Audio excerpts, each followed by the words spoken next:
In the year 1212 since the birth of Christ, Friedrich, the only son of Heinrich Stauffer, to his father's glorious throne arose. By Providence chosen, though only 16 years old, clever and strong, he was a king most bold. Challenges were plentiful, but his judgments full of wisdom. Soon many a vassal, duke, or lord swore fealty to his kingdom. Monarch Roger, a patron to the erudite and all the wise men, every scholar, no matter their faith, was welcomed to his realm.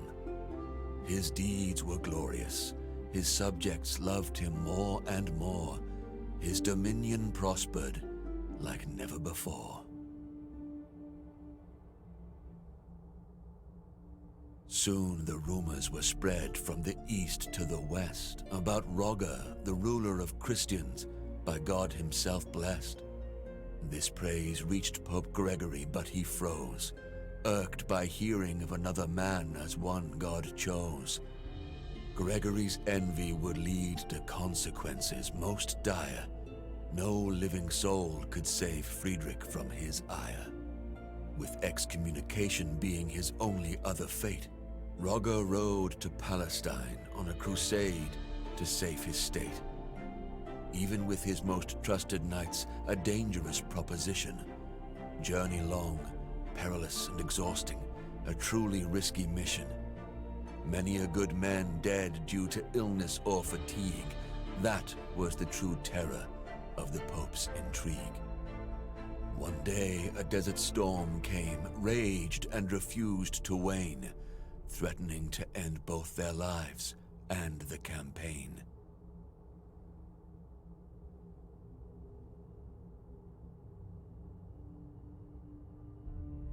It seemed that for the Emperor's army all hope was lost.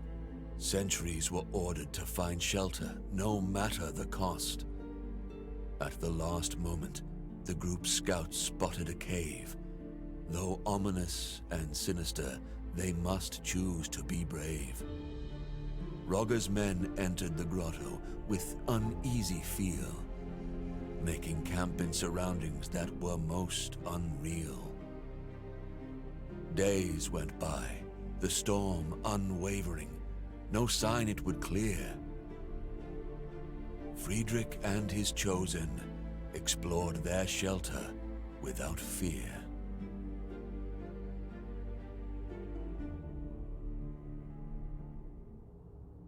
Delving deeper into their shelter, anything but small, dark passages lined by pillars receded to a large hall. Friedrich and his company were men loyal and seasoned, but in their hearts was dread which could not be reasoned. Architecture meant not for living men, vast and bold, perhaps chiseled by some mysterious giants of old. Distracted from his reverie by a glimmer of light, Roger saw a part of metal buried in the sand upright. A machine, a gate, centuries old, with it he must return. What trove of lost knowledge from it could he learn? Friedrich, albeit short on time, researched that device. Its power to grant wisdom should more than suffice. Gate to the Temple of Wisdom, the device was now called. It would lead to understanding of deep truths unequaled. In much higher spirits, knights loaded the gate on the caravan, and once again their journey, their crusade has began. The dread lifted, resolve firmer than ever before, no longer fearful of what for them lay in store. No more was the journey punishment meant by the Pope. Now their quest was meaningful, their hearts full of hope. In the end, Roger gained control of Jerusalem without blood spilt, opened the Holy Land to pilgrims again, defensive walls rebuilt. City's crown rested on emperor's noble head. With wise Sultan al-Kamil he shared his bread. People sang only praise for their emperor once again. With glory and magnificence he continued his reign. Through the gate to the Temple of Wisdom, Friedrich often went. To learn its secrets, to further knowledge was his lustrous intent. He worked closely with those most loyal, those he chose. Thus, a new order of knights noble, order of justice, arose. Emperor Friedrich, always at their point, titled Grand Master, felt he did enough to sate Pope's anger, averted disaster.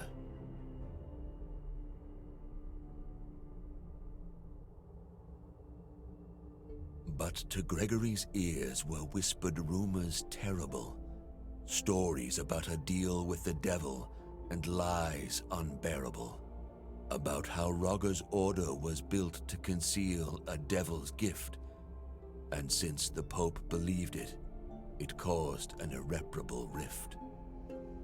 Not long before the Emperor was excommunicated, by all the people of faith, he was to be isolated.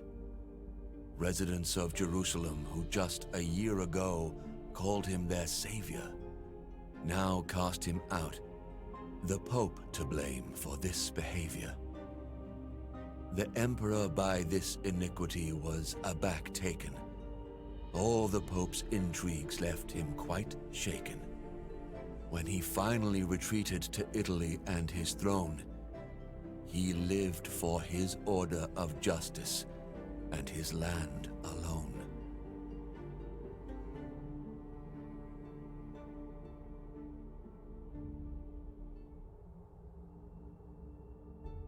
Rogger guarded the secrets of the order, for his enemies would not cease. Wanted the gate more than secure, no longer believing in peace. A plan born both from his genial mind and godly inspiration, to build a fortress for the order, to be held in awe by the whole nation. To the castle's construction, he devoted his life. 8 massive walls to survive any strife, 8 watchtowers with windows peering over the countryside, eternally guarded by 8 men most loyal and eagle-eyed. 8 sides to the courtyard for the men to meet and rest. In the middle of it all, an 8-sided podium protected best. On this podium, the gate to the Temple of Wisdom was erected. By all the knights, not to be worshipped, but to be respected.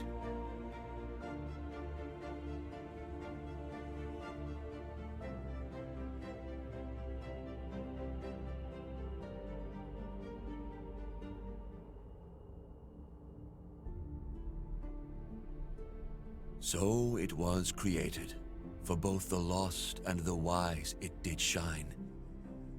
Templum Justitia, the temple of justice, the castle, the shrine.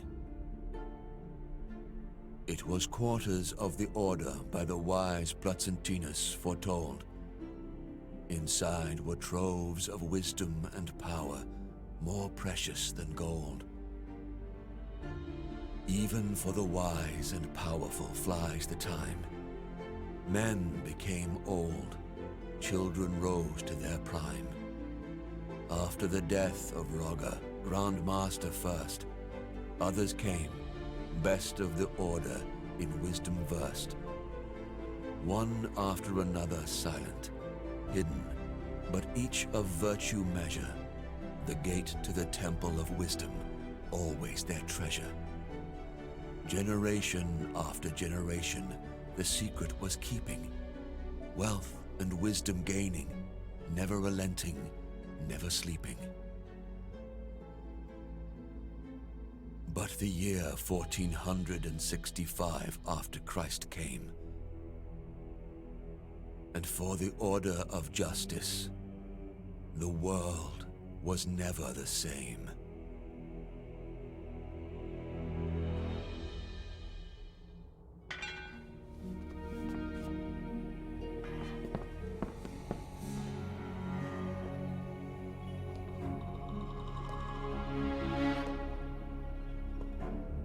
There he is! Look up!